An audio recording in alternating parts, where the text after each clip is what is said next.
partisan attitude, it will be amazing what we can accomplish in order to achieve all those goals, the national debt being one of the critical ones that we must face head-on today. And with that, I will reserve the balance of my time. Gentleman reserves the balance of his time. Gentleman from Michigan. You myself as much time as I shall consume. Gentleman's recognized.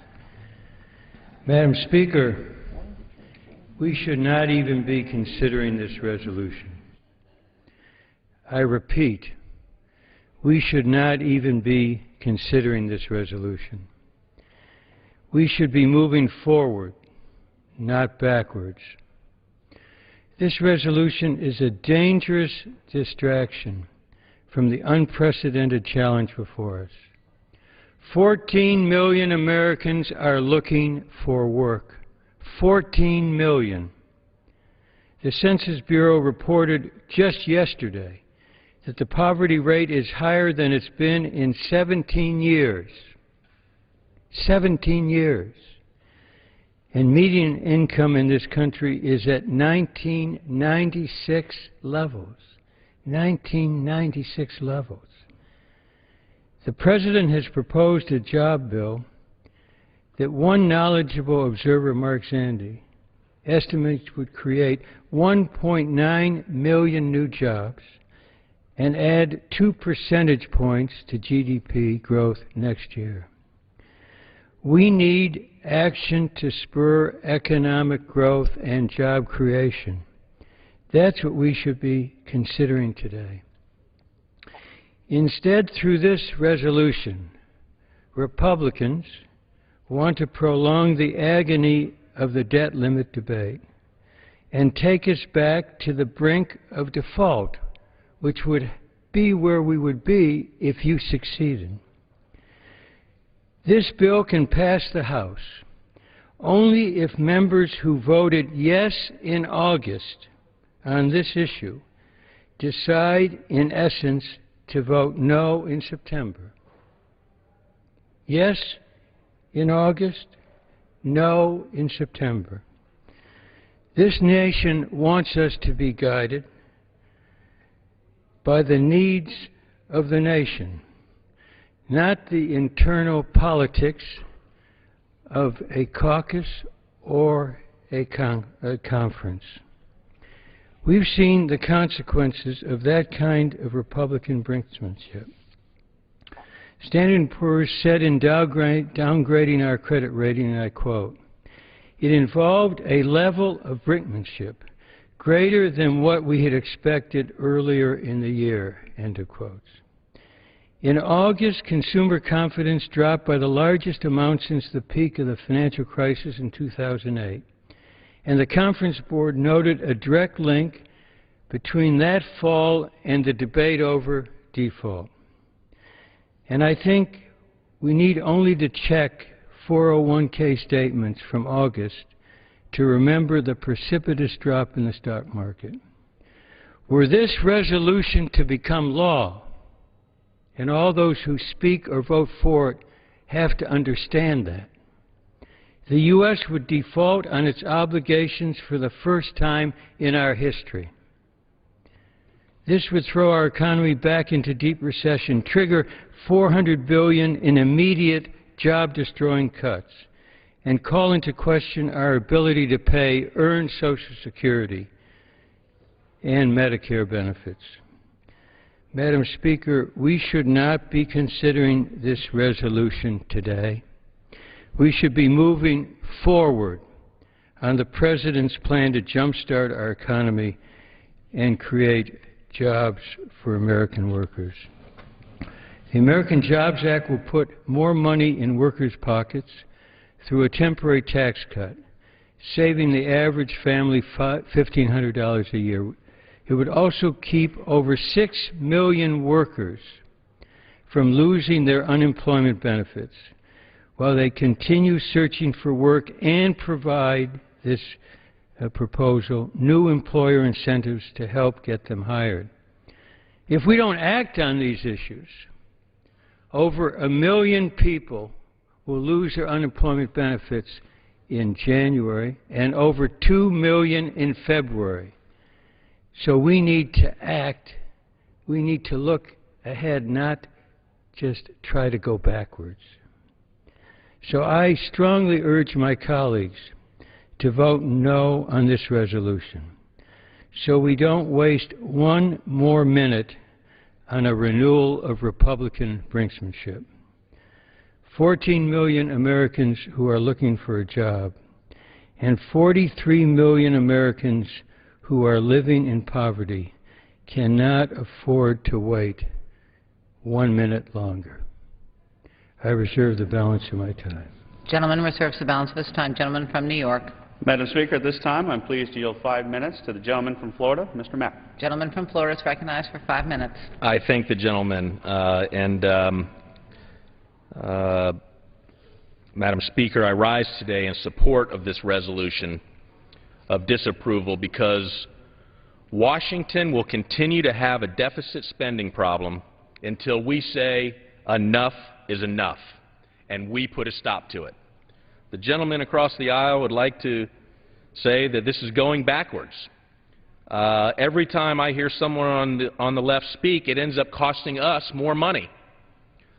We need to stop the insanity here in Washington. We need to stop this overspending. It seems like the only proposals that are coming our way are more spending and more taxes. So I strongly support this resolution. I oppose the debt deal because we can no longer wait to make deep spending cuts and balance our federal budget, and we need to act now.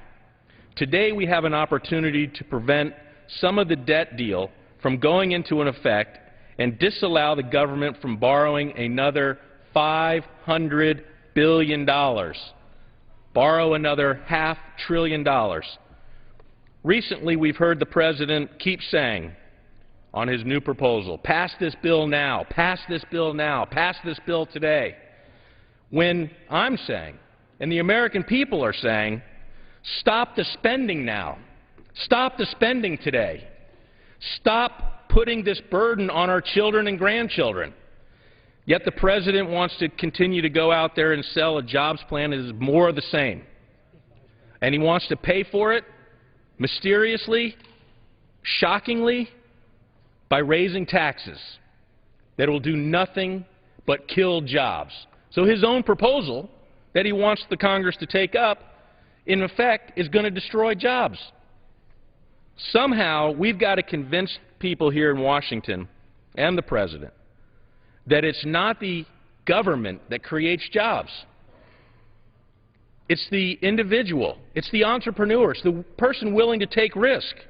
But they're not willing to take risk in an economy where the President continues to try to push more regulation and more laws and more taxes. It just doesn't make sense, and the American people are fed up. They've had it. Enough is enough. We've spent way too much money. During the August district work period, over 500 people showed up to my town hall meeting in Fort Myers, Florida. And you know what I heard over and over again? Quote, hold the line on government spending. Quote, stay strong. Quote, reduce government. And this one I love. It's not your money. It's my money. See, only in Washington do people in this room look at it as your money, as their money is your money. It's not. It's the people who have earned it. Now, a comment was made by a constituent of mine, Edward Bounette, that I think speaks directly to this issue. He said, and I quote, we have to reduce the size and scope of government. I'm unemployed, but just because I don't have a job doesn't mean my neighbor should have to pay for me. And then he continued on, and I quote, the best way for government to help is to step aside, get out of the way, and let the individual and businesses do what they do best. He and his family are willing to sacrifice to preserve the economic freedom for Americans. We must cut spending now.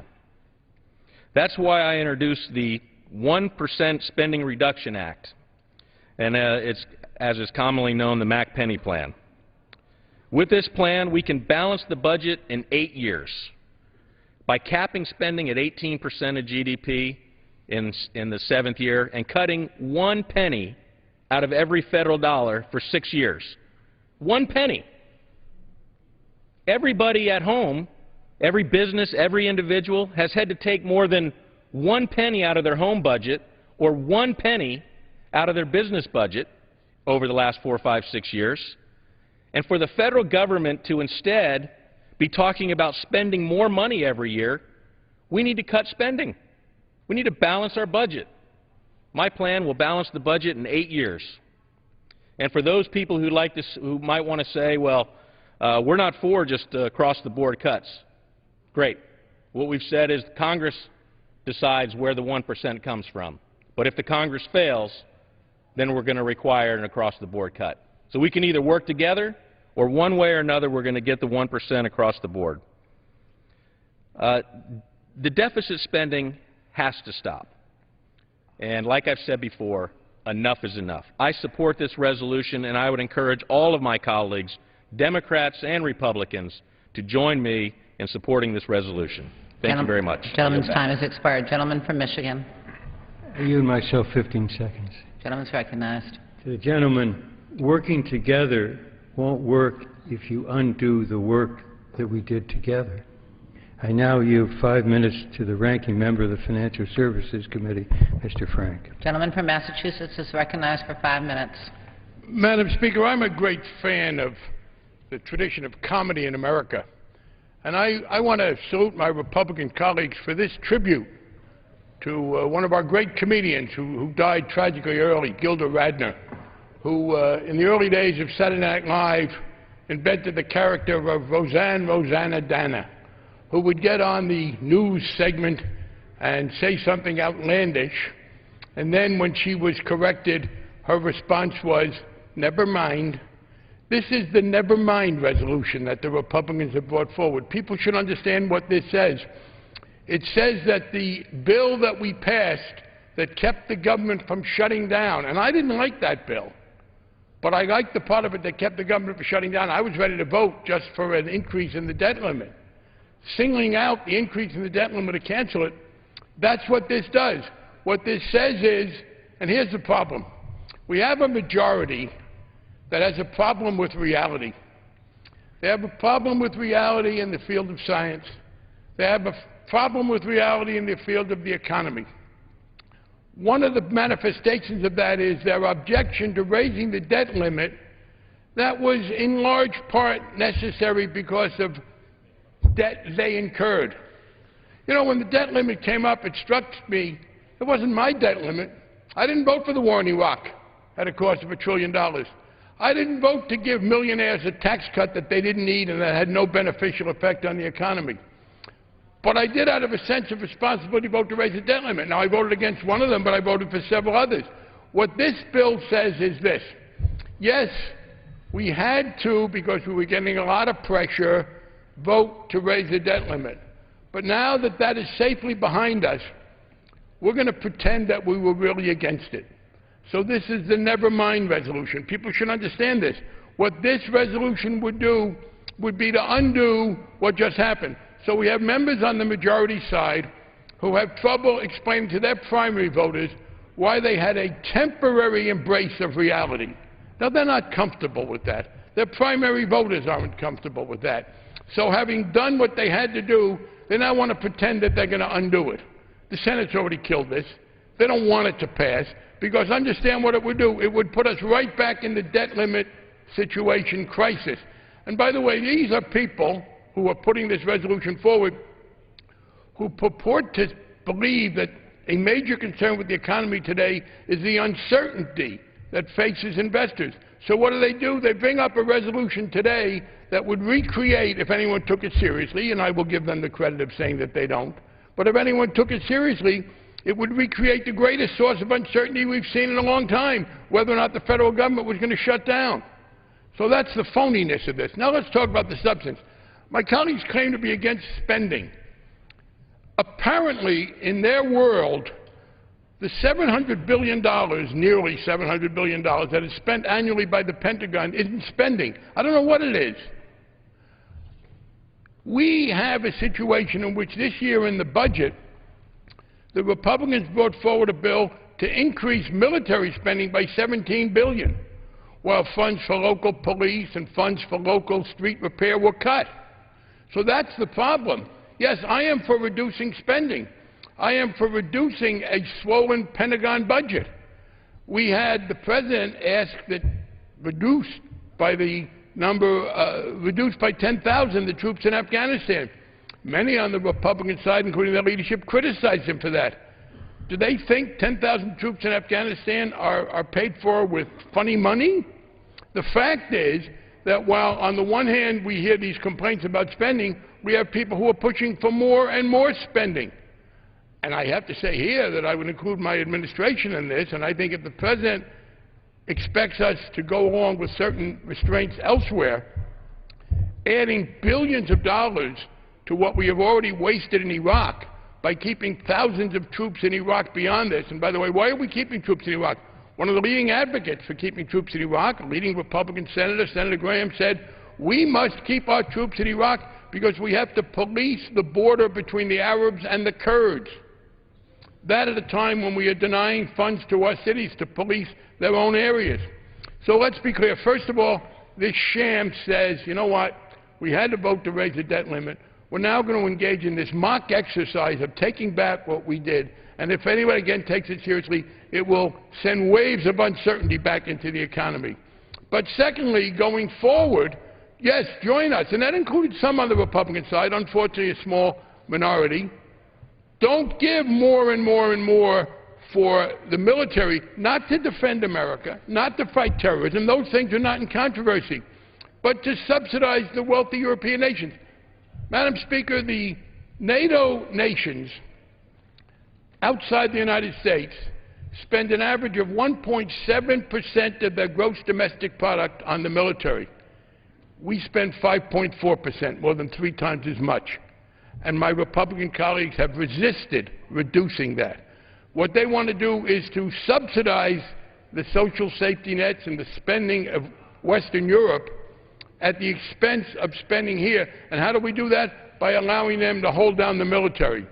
So people who want to keep troops in Iraq, people who objected when the President began a withdrawal that was too timid, for my judgment, from Afghanistan, people who want to continue to spend unnecessarily and unwisely, not to defend America, but to keep America the worldwide policeman, have no credibility in complaining about spending. Expired. Gentleman from New York. Madam Speaker, at this time I'm pleased to yield 5 minutes to my colleague from Tennessee, Mr. DeJarlais. Gentleman from Tennessee is recognized for 5 minutes.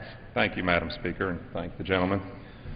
For too long, the federal government has been allowed to engage in an irresponsible spending spree that has resulted in the accumulation of over $14 trillion of debt. $3 trillion of that debt occurred in just the last 3 years under President Obama. Does anyone really believe that the American people have received a good return on the investment? I know that many of my constituents in Tennessee's 4th District don't. Unemployment is still above 9%, and our economy is still not creating jobs. And now this President claims to need a $2.4 trillion blank check to continue with his failed policies. That means our national debt would be close to $17 trillion by the end of next year. Enough is enough. The latest assessment of our debt indicates it will reach 109% of GDP in the next decade. That will only further degrade employers' confidence in our economy and hinder their ability to create jobs. We cannot allow that to happen. I was elected by the people of Tennessee's 4th Congressional District to come to Washington to finally make the federal government to learn to live within its means. No more borrowing 40 cents out of every dollar. No more trillion-dollar deficits. No more stimulus spending, and most importantly, no more expecting our children and grandchildren to pay for all of this. The debt limit debate provided us with a real opportunity to put our nation back on a fiscally sustainable path by finally forcing the federal government to make difficult but badly needed spending decisions, decisions that I am more than willing to make. I believe that we missed an opportunity to open up the books and do something that should have been done years ago: prioritize our spending. It is hard to believe that with all the waste, fraud, and abuse that occurs within the federal government, that we would have any problem cutting enough spending so that raising the debt limit would be unnecessary. When families in my district have spent more than their budget allows, they look to how they can cut back, not how they can borrow more money. Maybe they don't take a vacation that summer. Maybe they go out to eat less often or hold off on purchasing a new car. The point is, they know that the answer to getting back on the right fiscal track is spending less, not borrowing more. The same should hold true for the federal government. I urge my colleagues to join me in voting in favor of this joint resolution of disapproval. Madam Speaker, I yield back. Gentleman yields back. Gentleman from Michigan. I now yield 3 minutes to another member of the Ways and Means Committee, Mr. McDermott from Seattle, Washington. Gentleman from Washington is recognized for 3 minutes. Madam Speaker, I rise in opposition to this resolution because it is in favor of the United States defaulting on its debts. The Republican Party is calling for the United States to default, to tell the whole world, we don't pay our debts. That's what this is about. And it doesn't do one single thing to help American workers or businesses with jobs. Now, make no mistake, the House of Representatives is being used by the Tea Party as an attack machine on the President. They will delay action on anything that helps the economy. The President came up here on Thursday with a plan. Where's the schedule for bringing it out on the floor to create jobs? No, we have to come up here with this resolution. For the majority, delaying economic recovery is a small price to pay if they can win an election. They don't care about ordinary folks, working people. They only care about people on the top. Instead of doing something to help create jobs, they brought up this bill to gin up their extreme base that thinks the only thing Americans should build together are roads and a Defense Department. That is what the U.S. government is all about. Nothing else makes any difference. We don't need to invest in health or science. What do we need science for? It'll work out. Don't worry. In this resolution, the Republicans are voting for the United States not to pay its bills. That's what we're spending time on. Now, today is just another day in the Alice in Wonderland of the Republican House. Pure politics and nothing to help the American people get jobs. This whole Republican Congress is about the presidential election. It has been from the beginning, back in January, not helping the middle class. What have they done for foreclosures in this country? What have they done for youngsters trying to go to school? What have they done for anybody except try and get the president? And they are trying it by stopping the economy from moving forward. I urge my colleagues not to just vote no on this, but for the majority to withdraw it and bring up the Americans Jobs Act. The President brought it up here. It deserves to be brought up and to the floor and debated and amended and passed. I sometimes wonder, when I listen to the discussion about this, doing stuff to pay someplace down the road, some long-term investment, if a Republican has ever bought a house. I remember when I bought my first house in Seattle. I was 25 years old. I was a medical resident. I paid $16,400 for it. And I wondered if I would ever be able to pay for it, because I wasn't making that much money in those days. And the gentleman, an additional minute. Lo and behold, I have bought houses, and you know what? 30 years later, I paid off that house. That's what investment is about. What the President is saying is that we have to invest in this country if we're going to bring it out of the problems it's in. And that means infrastructure on the ground, and it means in human beings, in education. If we don't invest as the greatest generation did after the Second World War, here came Eisenhower, said, hey, we got to build roads. Hey, nobody said, well, you know, God, we can't go in debt for all that. Nobody said we can't invest in human beings. We did the GI Bill of Rights, and that's what made us the strongest country in the world. We took every veteran who came back from the war and said, here's a college education. Get it and take it out and make this country work. That was investment. But not today's Republican Party. Oh, no, we can't. Oh, we mustn't. Oh. Don't you understand investment? I yield back the balance of my time. Gentleman yields back. The gentleman from New York. Madam Speaker, at this time, I'm pleased to yield 5 minutes to the gentleman from Louisiana, Dr. Bustani. Gentleman from Louisiana is recognized for 5 minutes. Thank you, Madam Speaker, and I thank the gentleman from New York for yielding time to me. Madam Speaker, it's been said that leadership is willing to make hard choices, fact-based choices to come up with solutions to solve problems and deliver results. Now, we gathered here last Thursday in this chamber to hear the President with a much-touted plan beforehand that he was going to bring forth to the American people that was going to help solve the high unemployment in this country and get our economy back on a competitive basis. And I can tell you, Madam Speaker, I sat there and I listened very intently. And I left this chamber with grave disappointment because it's not enough. Furthermore, he's proposing taxes, new taxes. Taxes on energy production, American energy production. Now let's look at the facts of what happened. Yes, we had an oil spill in the Gulf of Mexico and it was dealt with. And it was a tragic situation, but it has been dealt with. The fact of the matter is we need American energy production to move this country forward. And now what we're seeing with the lifting of the moratorium is this continued de facto moratorium because of slow walking of exploration plans and permits. Now what does this mean? If we brought back the permitting process to the same time frame we had before without sacrificing safety, bring it back into a reasonable amount of time, let's say 30 days, to take care of these permits. In 1 year, the year 2012, 230,000 jobs would be created. New jobs, good, high-paying jobs. And not only that, a third of those jobs would be beyond the Gulf Coast states around this country, in California and Florida and in the central part of the country. This would add $44 billion to our GDP.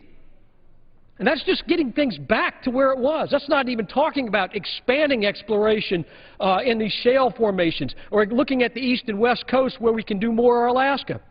These energy jobs are good-paying jobs. And not only that, it would bring in 1 year, $12 billion more into the Treasury and reduce our bill on foreign oil by $15 billion. And that's just getting us back to where we were. Now, I stood here and listened to the President, and instead he offers taxes. $45 billion more in taxes, new taxes on independent oil and gas companies. That's going to hurt American energy production, it's going to kill American jobs, and it's going to do nothing to help solve our economy. Furthermore, he chided us about the trade agreements. We have 3 trade agreements sitting there that have been there for 3 years, have been negotiated, they're ready to go. And he said Congress needs to pass them. Well, Mr. President, the answer is send them to Congress and we'll pass them. That's the process. And beyond that, what is our trade policy? This country is losing credibility globally, and it's losing its leverage because we have no trade strategy. A strategy that's going to promote American manufactured goods, American farmers and their commodities, so that we can sell these around the world to open markets.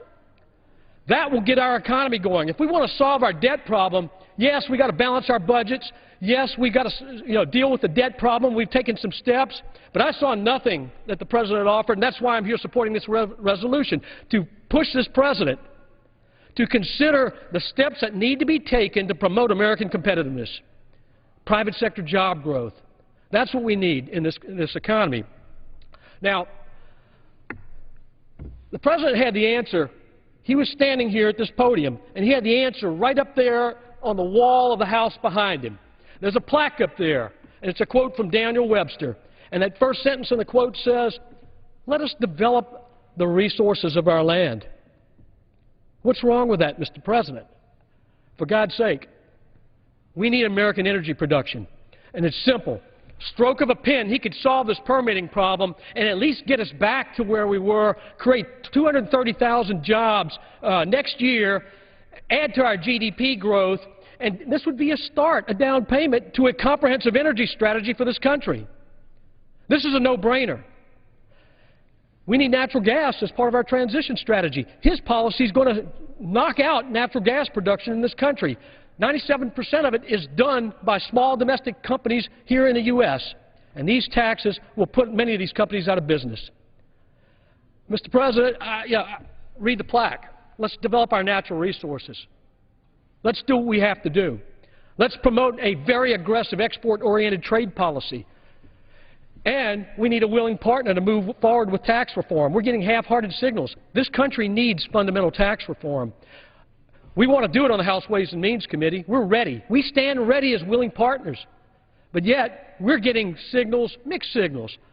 The President has not shown, his administration has not shown a serious intent to move forward with fundamental tax reform that will unleash American ingenuity and entrepreneurship in this country.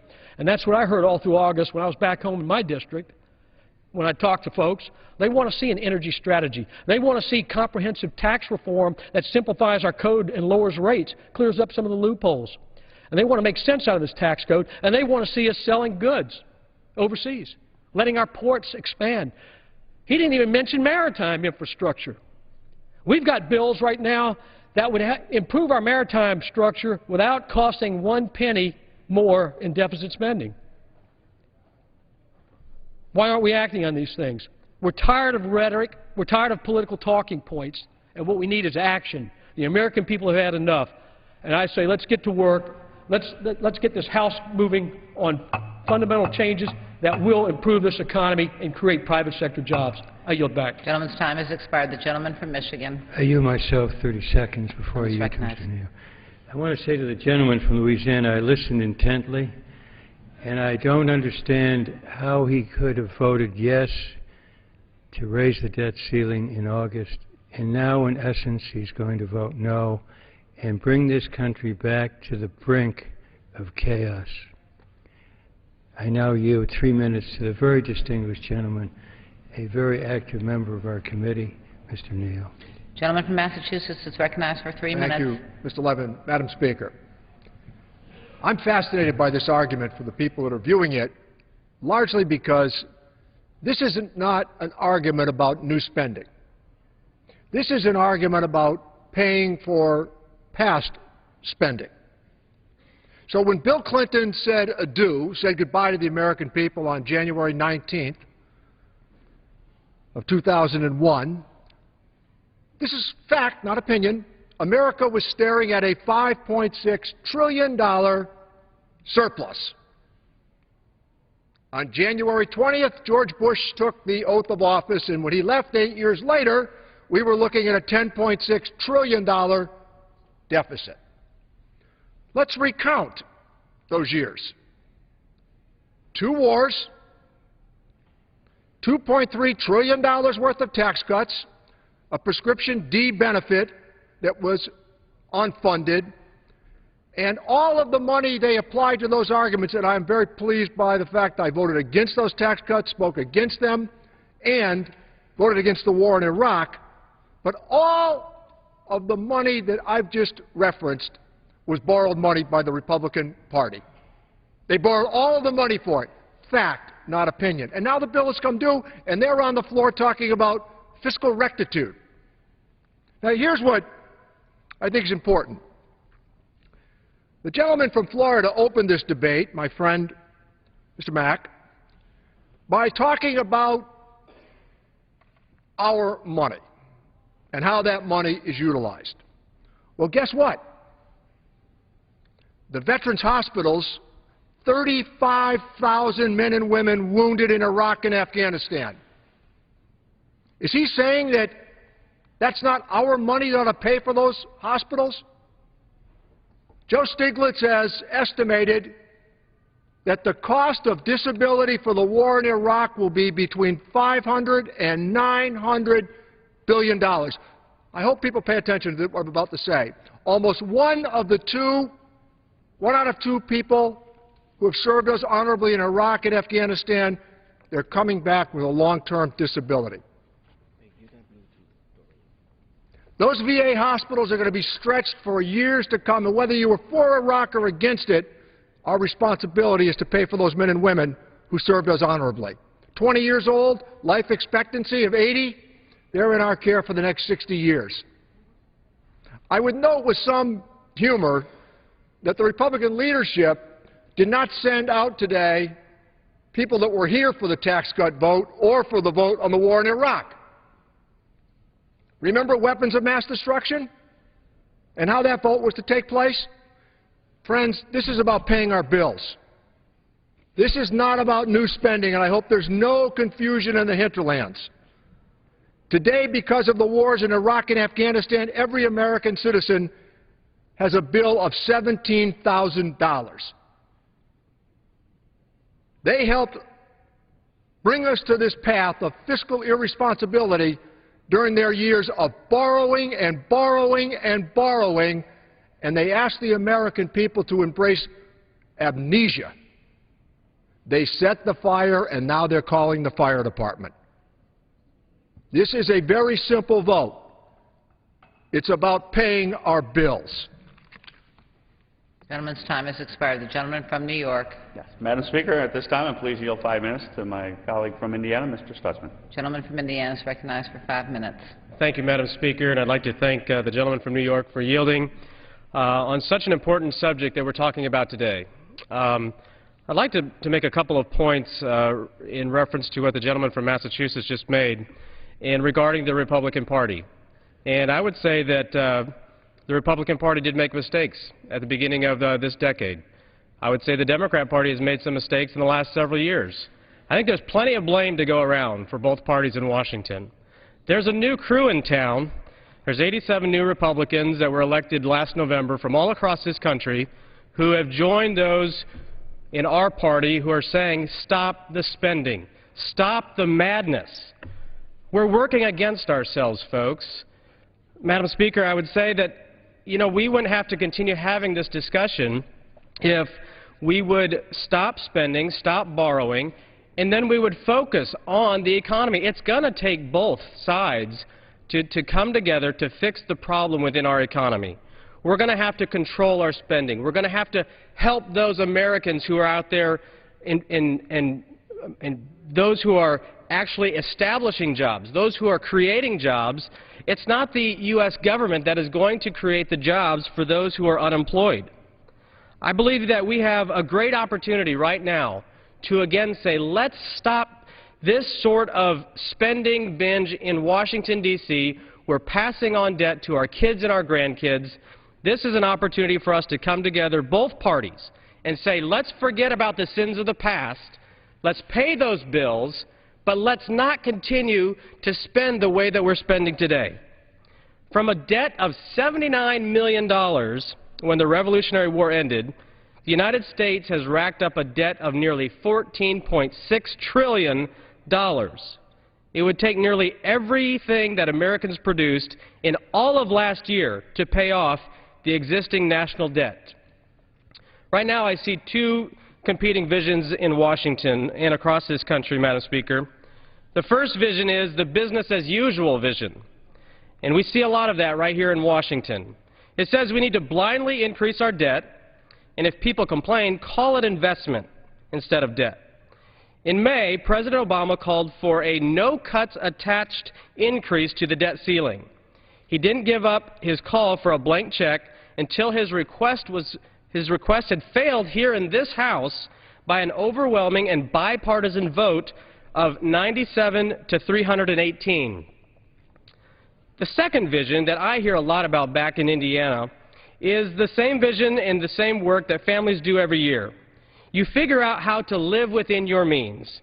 You have real cuts, not budgetary gimmicks. You don't fool yourself when you're sitting around the kitchen table trying to figure out the mess that you find yourself in. It's based on the truth. Families sit down at the kitchen table and have the heart-to-heart talks about the situation that they're in. Two conclusions that they usually come to are we have to cut spending and we're going to have to figure out how to bring more dollars in. It accepts the challenge. Americans accept the challenge knowing that these things are not easy. We know that the business-as-usual vision, it's broken, and it will inevitably lead us to ruin and more ruin. This vote is a vote against that vision. I come to the floor to support the second vision, the vision that Americans across this country support, a vision that is shared by the men and women of Northeast Indiana. It is a vision of prudence, honest conversations, and optimism. When we get pulled into these discussions because of the continual discussion about more spending, we cannot focus on the important part of getting people back to work and growing our economy. Government doesn't create jobs. Governors don't create jobs. Americans create jobs. And I believe in the American people, and that hope is still a part of our vocabulary, and I believe that we're also changing the discussion here in Washington. Career politicians have had their day in Washington. It's time to talk about cuts. And since we've talked about cuts, the sky has not fallen. Optimism is a part of what the American fabric is built upon. And I believe that this Joint Deficit Committee needs to find common ground for actual cuts, and that the Senate will pick up the job growth bills that we passed right here on the floor of the House of Representatives this Congress. We all knew that this debt ceiling debate was never going to be our final battle in a struggle for balanced budgets and fiscal responsibility. It gives us the chance to continue to talk about it. And if we want to continue to raise debt, if we want to continue to increase spending, we'll continue to talk about why we need to restrain Washington politicians. I'm going to continue the dialogue. I believe it's crucial. It's an important part of saving this country's economic future for my kids, for our children, and for our grandchildren across this country. Government has for too long continued this business as usual and the status quo vision that I talked about earlier.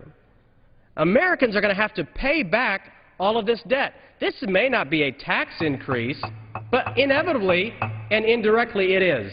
So, Madam Speaker, I come to the floor in support of this resolution. I thank the gentleman. Speaker, I'll yield him another minute. Thank you. I come to the floor to support this resolution because I believe that we need to all agree, Republicans and Democrats, that we're going to limit spending. We're going to stop borrowing. We can pay our bills back, but at the same time, we're going to focus on job creation, getting people back to work. As the gentleman from Louisiana mentioned, the energy jobs that were talked about. You know, that was one of the things the President didn't discuss in his address the other night, is he didn't talk about energy. We are the leaders in the world on production. I come from a district of a lot of manufacturing, and I believe that if we would focus on energy, cut spending, we need to reform government. That's what's going to get people back to work. The economy is going to grow. We will still be #1 in the world, and I'll yield back. Gentleman yields back. Gentleman from Michigan. I yield myself 30 seconds. Gentleman's recognized. You know, this resolution isn't about a new vision. It's really about blind rage. There may be a new crew in town, but if this were to pass, it would be a wrecking crew, because essentially we would be back on the edge once again of default.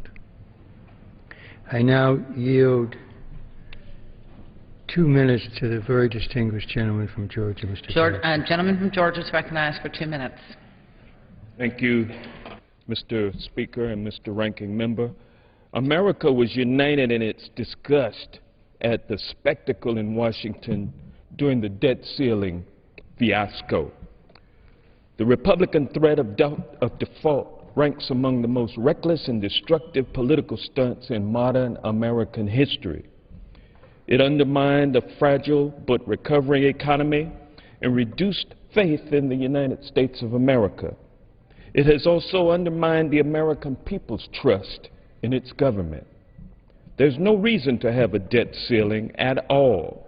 It doesn't restrain spending, since the spending has already been committed. It just threatens our credit, and it weakens our country. That's why I, Representative Nadler, and Representative Moran introduced this morning the Full Faith and Credit Act, a bill to do away with the debt ceiling once and for all. But if we are going to have a debt ceiling, the threat by members of Congress to refuse to raise it is an outrage. We've already made these commitments. Yet some would have us default. Some would undermine the full faith and credit of the United States. Some would do irreparable damage to our economy and our standing in the world. It's a disgrace. It's a total disgrace.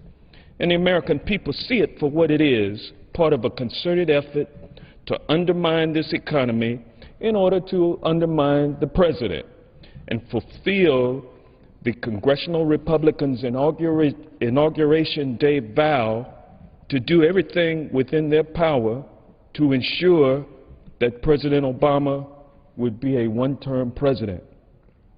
I yield the balance of my time. Gentleman yields back. The gentleman from New York. Madam Speaker, at this time, and please yield 5 minutes to the gentleman from Kansas, Mr. Holzkamp. Gentleman from Kansas is recognized for 5 minutes.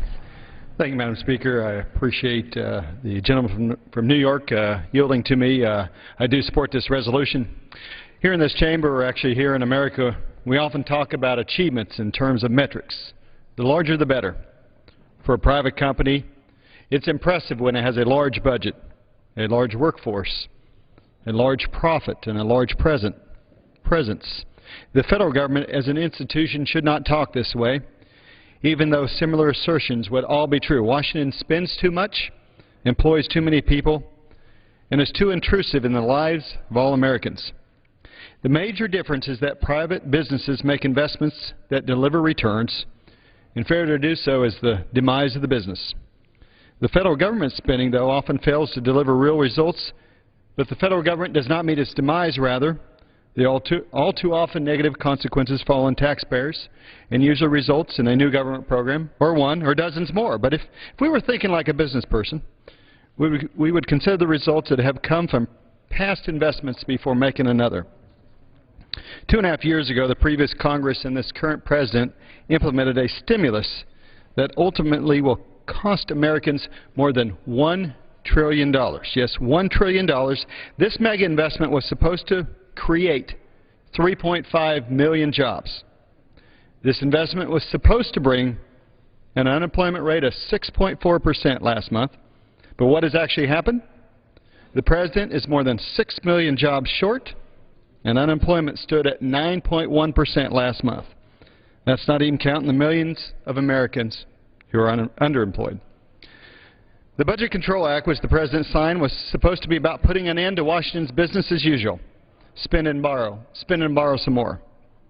Yet when the President came before us here in this very room a week ago tomorrow, all we heard was a recycled idea, another stimulus, another $450 billion exercise in excessive spending that will underperform and underdeliver. Spend, and raise taxes and borrow more to pay for that spending. Raise those taxes from the very individuals and businesses that can actually create jobs, that will get the economy out of this rut and put millions of Americans to work. And along the way, let's demonize job creators. That's what happened in this chamber.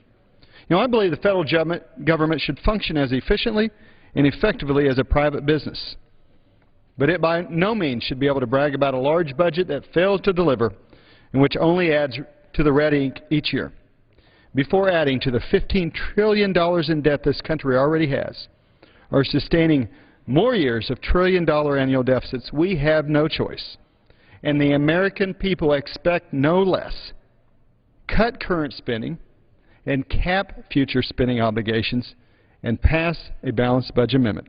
I support this resolution and yield back the balance of my time. Gentleman yields back. Gentleman from Michigan.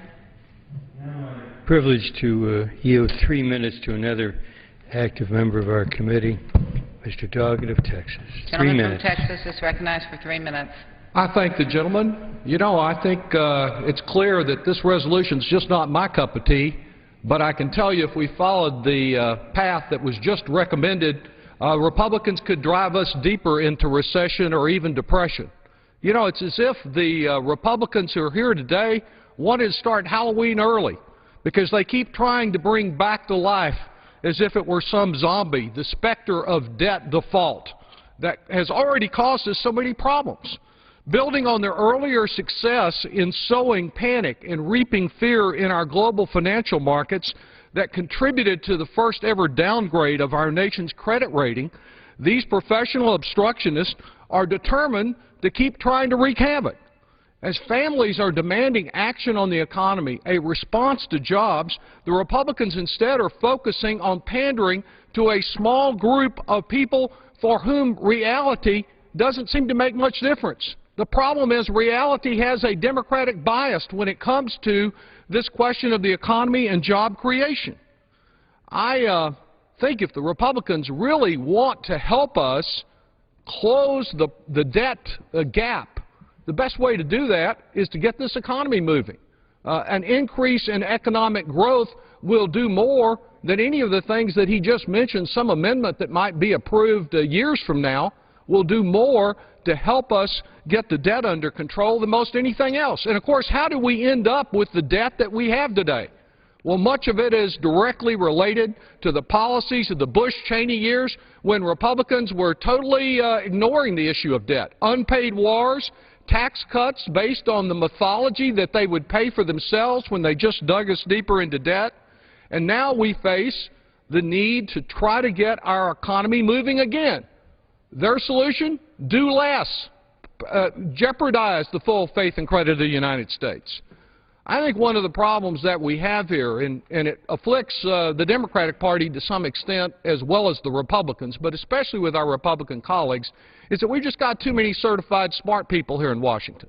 They're so smart, they know what they know, they just don't know what the American people are experiencing. You don't have very many people advising about this economic recovery who ever had to drive a truck for a living. You don't have people who even had to worry about whether they could make their next truck payment. And you sure don't have people advising who've had their house foreclosed and had to move their family into a truck. But that's the plight that too many Americans face today. And we need to be responding to their legitimate concern that what we need to do is focus on the demand side of the equation and help improve demand and get this economy going again. I like the idea of focusing on our roadways, our trucks, our crumbling bridges and the like, building the infrastructure that will help American business as well as the people who would do that construction work. As we go forward, I believe that focusing on that infrastructure, our roads, bridges, our schools, focusing on what is happening inside our schools with so many teachers threatened with dismissal around the country with the cutback in state and local budgets, that's the kind of focus that can help get America moving and address the debt issues at the same time. I would urge my colleagues to vote no on today's empty political resolution so we can focus on what really makes a difference to working families across this country. And I yield back. Gentleman yields back. Gentleman from New York. Madam Speaker, I'm going to reserve. Gentleman reserves. Gentleman from Michigan. It's now my privilege to yield 3 minutes to the very distinguished gentleman from New York, Charles Rangel. Gentleman from New York is recognized for 3 minutes without objection. Thank you so much. I rise against this resolution. I had thought that the Congress has already passed this very, very embarrassing experience. When you read the papers today and see the pain that exists throughout these United States, is not Republican or Democratic pain. It's pain that they're feeling as a result of the lack of economic growth in our great country. And when you see the number of years and decades that this Congress has approved the President's authority to increase the debt ceiling for the purpose of maintaining the fiscal integrity of our country and therefore the democracy-loving countries that depend on the credibility of our fiscal condition, I would have hoped that we would think of this issue not in terms of the political implications, but how does America perceive us to be? Quite frankly, without being political, in watching the debate the other night, it wasn't that it annoyed me, but I was just so embarrassed that the world might think that that represented the principles of my country. People laughing about execution and laughing about people dying. I'm certainly nobody in this body takes pride in that type of thing. But to go against the President's ability to maintain the integrity of the United States of America, I think it is just so wrong. There are good reasons that we can't challenge as to why our polling as a body is so low. I don't think anyone can walk away feeling proud, liberal, conservative, what's going on. And the reason it is because people don't go to sleep at night worried about what we're doing and debating on the question of revoking, giving the power to the president to protect the integrity of our great nation. No, they're going to bed at night having hope that maybe tomorrow they'll get a job, maybe they'll be able to guarantee their health insurance, maybe their kids will have a better life, maybe we'll stop fooling around playing politics with the future of this great country. Just maybe one day we'll be more concerned about the lack of default and the credit of our country than our own re-election. I know it seems absurd that we can wish that, but if you think about it, they're not talking about Democrats' polls being low. They're not just talking about Republican polls being low. They're talking about all of us. And the greatest thing about America, far beyond our military and economic wealth, is the trust that people used to have in government. And once they lose that, whether they're poor or whether they belong to that small number of people who hold the nation's wealth, then the country is in desperate trouble. And so I hope that people who witness this debate recognize that the opposition is not speaking for the country or the Congress, but probably for the Republican National Committee. Thank you. Gentleman's time has expired. Gentleman from New York? Continue to reserve, Mr. Speaker. Gentleman reserves. Gentleman from Michigan? I now yield 3 minutes to another member of our committee, Mr. Blumenauer. Gentleman from Oregon is recognized for 2 minutes. 3 minutes. Thank you, Mr. Speaker. This pointless exercise that the House is embarked upon here today illustrates the challenge that we have to try and deal meaningfully with the very real problems that America expects us to make progress on. This resolution has already been laid to rest in the Senate. It's been defeated. Ain't going to happen. So no matter what the result of the hours of debate that we have here today, it will make absolutely no difference. But it's an extension of what happened with the totally manufactured crisis surrounding the debt ceiling earlier this year. The debt ceiling increase was to deal with bills that we had already incurred, that Congress over the years had already approved the spending and we'd borrowed the money for it. It made no difference about future debt, made no difference about the spending commitments that had already been made.